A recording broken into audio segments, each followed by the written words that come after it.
Hello, this is Sabrina Taro 808 with the start of the year reading for Sagittarius. Sagittarius, the most philosophical of all the signs. This is for Sun, Moon, or Ascendant. Now, this also applies to the collective for House 9, which is like our philosophy or our ways to see life, and philosophy being what is right and also what is compassionate as well. We start with the Knight of Cups, and that's exactly the energy that it starts with, along with justice, with the energy of justice, and that is um, along with the Page of Pentacles over here and the High Priestess. Now, the High Priestess is about going within, and it's been coming up on the other readings as well, of including not only knowledge when taking decisions, but also including the heart when taking decisions, because a wise decision has to be a compassionate decision as well. And for me, this is telling me that, of course, we are going within, and our like the worldwide philosophy, or if you're Sagittarius, you're probably very much contemplating how you can make your coin. And this is a beautiful card. It has lots of movement and magic. This is the Wizard's Tarot for Sagittarius from Barbara Moore. Um, it's about creating our coin in a way that feels magical and inspiring, and it feels like we also have a purpose and the things are fair. This also because in Sagittarius, of course, along with Libra, is an energy of doing the fair thing. Of course, that doesn't mean like every Sagittarius is like that, but there's a big influence on Sagittarians and Libras of having a strong connection with things being fair, with justice, with the law, with the command of the word, and of course, the command of the word here is telling us that should, of course, not, and this is not like the Knight of Cups, like over romanticizing a utopical, impossible life, but knowing that it is possible little by little to be able to implement a better society that is more fair, more where there's more justice, more social justice, where everybody has a right to have time even to meditate or get philosophical. And like other signs were telling me in the reading, we're also considering what it means to be human and what are the human necessities to feel balanced and to feel good, including having fun, which was an important factor, of course, for Leo. So we're in that. And when I asked like for further information from the Tao cards, I got this card, which is resoluteness. It says determination, no compromising, no compromises, unwavering focus, inner resolve, integrity, a test of character, and self-examination. And that for me as well speaks of that. It speaks of people with character, that whenever they're given a decision to make, they're always looking for it to be a fair decision that is involving the heart, and that that it feels right, that is right in all different angles, that it's something that you feel proud of doing or being involved in.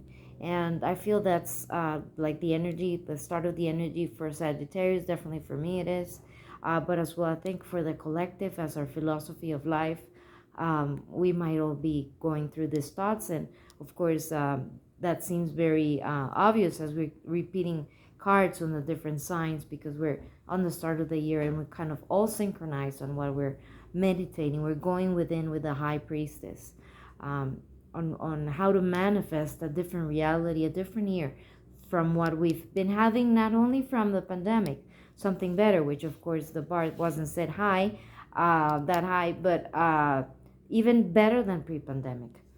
We're in definitely Sagittarius. I see you in this moment again of contemplation. This card says gaining overview, detached observation, increased understanding, solitude, integration through reflection. So this is calling us that being a Sagittarius, and I know that I'm always throwing arrows of thoughts all over the place, that could give place to anxiety and thoughts that are not taking you anywhere. So this is a recommendation. If this is you, you're Sagittarius, or you're an overthinker in general, if you have that kind of trait from Sagittarius, because you're connecting the big dots of all the big systems, and seeing things in the larger frame. This is a moment that is calling us to go within, to go into meditation, like in this card of the Two of Pentacles, to balance our life or our thoughts in a first starting from being mindful, from getting first in a place of meditation before, and especially probably starting the day with some meditation to set up your mind for calmness.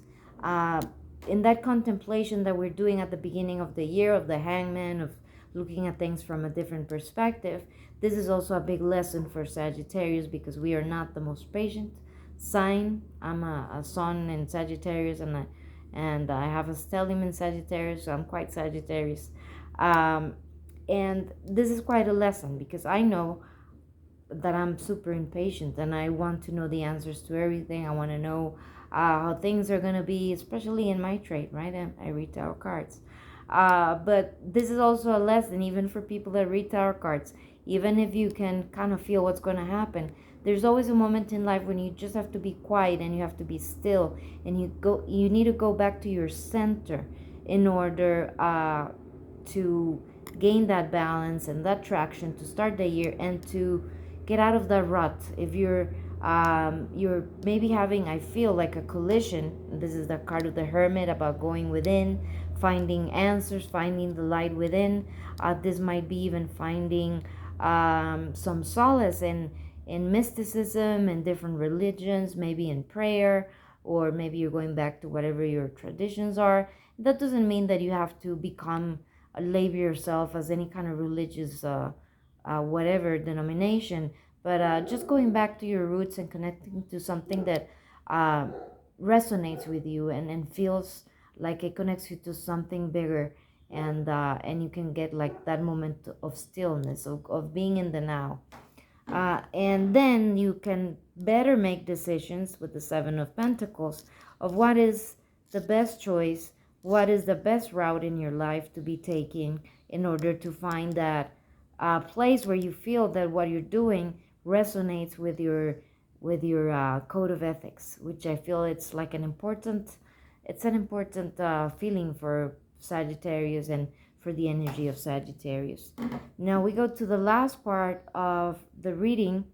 We start with this card, the Ten of Swords, but don't be taken aback by the card because it actually means obsession, and not necessarily, it doesn't necessarily mean a bad thing when it's close to good cards, like the Eight of Pentacles, which is about applying what you know, applying yourself on a task, or developing a craft, or becoming like master of your skill. Here we have the Nine of Pentacles, which is enjoying the fruits of your labor. And finally, we have the Page of Cups, which is finding that thing, that bliss, that cup of bliss, that cup of joy, in the simple abundance of life and the day-to-day that Sagittarius might be feeling that they want to obtain. And when I ask for clarifiers, because it's a little complex, why this obsessiveness and then this other cards, then the answer I got from the Tao cards is, it says the clinging. And for me, the code here is devotion and an all-consuming passion, regeneration, spirituality, virtue, and enlightenment, but mostly devotion to an all-consuming passion. You might be looking for answers as to what is the way, which is your way, what should you be employing your life in, and the cards are telling us that the answer is probably lies in whatever comes to you very naturally. Oh, sorry, my tennis shoes on the back. What comes naturally to you, that you always go back to it, that it's always you have an old devotion, and a devotion that is all consuming, and then it's an all consuming passion. What do you feel like that about life? What do you always carry? What is always there in your mind that you can employ and get to be master of it, and something that comes so easily for you that you are gonna very quickly gonna be reaping the rewards of your labor, and you're also gonna feel that you're fulfilled, that you have met your purpose, and that you have found joy. And of course, that's the most important thing, that you can have this balance of feeling you have all your financial needs taken care of, but also as well that you're enjoying life, right? The other cards that I got as clarifiers was the Wheel of Fortune, and the Five of Swords. For me, again, this is wanting to move away from an energy of people that do not have your code of ethics, that do not work in a loyal manner. You want to be with your soul tribe, people that have your same code of ethics, that believe in fairness, believe in justice, believe in compassion.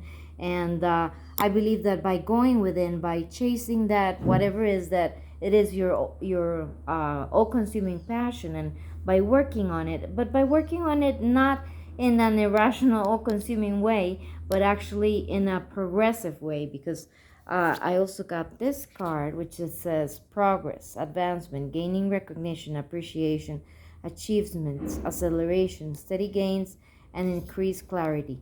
Now, for me, and I also got this card, which is about impulsiveness. So, what it is telling me is that even if we find like the inspiration to what is it, whatever is it that we want to keep employing our lives, or this year, let us just start. Well, how do you want to employ this year, and what kind of path you want to take, where you want to employ your energy, and just how do you think that it looks with something that you can include, something you already know that you love, and that you can start maybe on the side, little by little, working on that you love, that you could do like that something you feel motivated even to do on extra time as an extra side thing, or maybe you have to focus on this. You are able to. You have the circumstances to be able to focus on this like full time. Then magnificent. Of course, do know. Which is a lesson that Sagittarius are good at starting things, but not with the follow up and the endurance. So that's also and the impatience that we have to learn to get rid of. That whatever we are to achieve, it's going to be a progress. So it had better be a progress in doing something that really calls to your heart. And once you start doing that, once you go within and you look, what is it that really resonates with me? What is it that I always go back to that really makes me happy? Can I make a life out of it? Can I make, or how can I include it in my day-to-day life for it to feel better? Maybe you're not thinking about a business. Maybe this is just you're thinking about what you need to include in your life for it to be more fulfilling. So that the answer is not one answer fits all, but it's one particular answer. Then you need to find once you go within. And of course, don't take any rash decisions just because you had like a spark of inspiration. Don't quit your job and just do something crazy. Do it progressively, and that is how you're gonna know that is your path, and that's how you're gonna be reaping the rewards in a consistent manner and in something that is gonna make you happy.